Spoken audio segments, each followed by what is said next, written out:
our mindsets and worldviews and beliefs are kind of shaped by narratives and stories and myths and metaphors.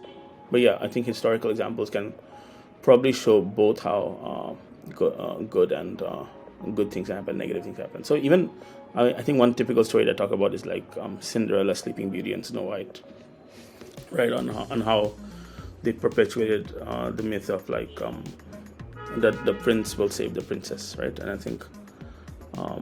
think some people may argue for it, but of course we know there are arguments against it, where the prince is not always saving the princess. And nowadays, of course, we have cartoons like Inside Out or Frozen or Brave, right?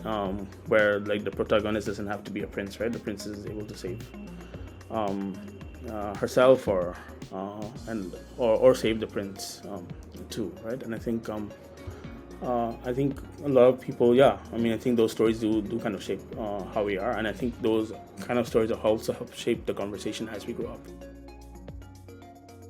The only reason TransEnd, my organization, was born is because of the stories. And the reason why before TransEnd there were no non-profit organization solely working for their economic rights is because of the absence of these stories, right? So this is how it started. And the more I used to hear the stories, the more I was like angry why there's no non-profit organization, or why there's no organization or platform working for their economic rights. So through the sensitization program, we do a lot of social media campaign where we uphold the stories of these untold stories, and we found this enormous reach in social media, and we realized, well, we are not alone. There's a lot of other Gen Z young people who every time they're hearing these stories, we used to do webinars, Facebook Live, Instagram Live. We used to post articles, a lot of posters where we the hijra people, they are telling their stories. Not us, they are telling their stories. A lot of interviews. Transgender, the hijra people was very much tabooed just in 2017-18.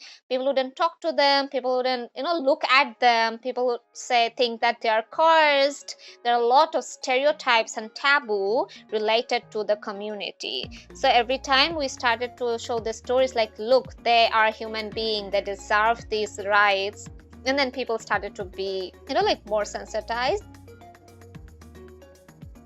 One of those subjects where we're really trying to change public perceptions, and communications by the non-profit sector can really help contribute to that. And unfortunately, there's also this risk that they can make them worse, right? From the disability point of view, we really want to see disabled people as empowered, full citizens, living full lives. And unfortunately, all too often, communications doesn't do that. Communications might really focus on a kind of a pity narrative, that, this poor kid can't go to school, doesn't have anything, stigma in the community, blah, blah, blah, and it kind of gets into kind of a tragedy narrative. And then on the other side, it can get into, we call this inspiration porn. I really encourage people to look up TED Talk by Stella Young, where that phrase was coined, and she used that to talk about how people are kind of consuming these stories of disabled people in this quite icky way that serves as a lesson of life to them, or is more about the person viewing it than about the person themselves. So that might be a story like, this person doesn't have this thing, but then they overcame it, and then that means that anyone can do anything, and narratives like that, or the kind of a narrative like, look, this person doesn't have X, Y, or Z, but you do.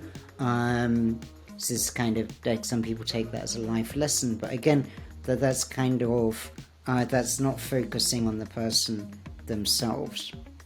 So I think our goal is how to find stories that bring back a dignity that isn't always granted by society, that bring a sense of possibility and joy and opportunity in life.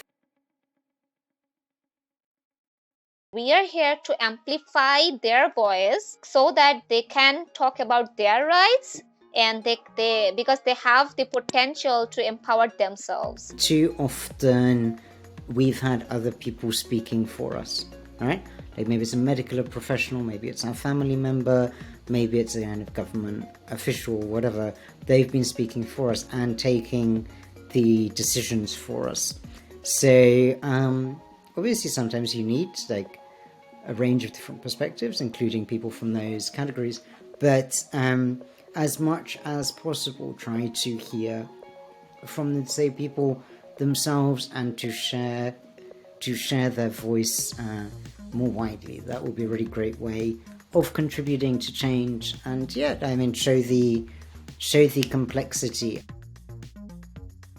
This is something that I've found in the power of storytelling, particularly from the point of view of sharing my own disability experience, that when I've been able to share with people in writing or poetry or personally or however, things that I've been through that have really isolated me, that I've really experienced in an individual way, and I thought were just my cross to bear, and sort of were very difficult for me to process.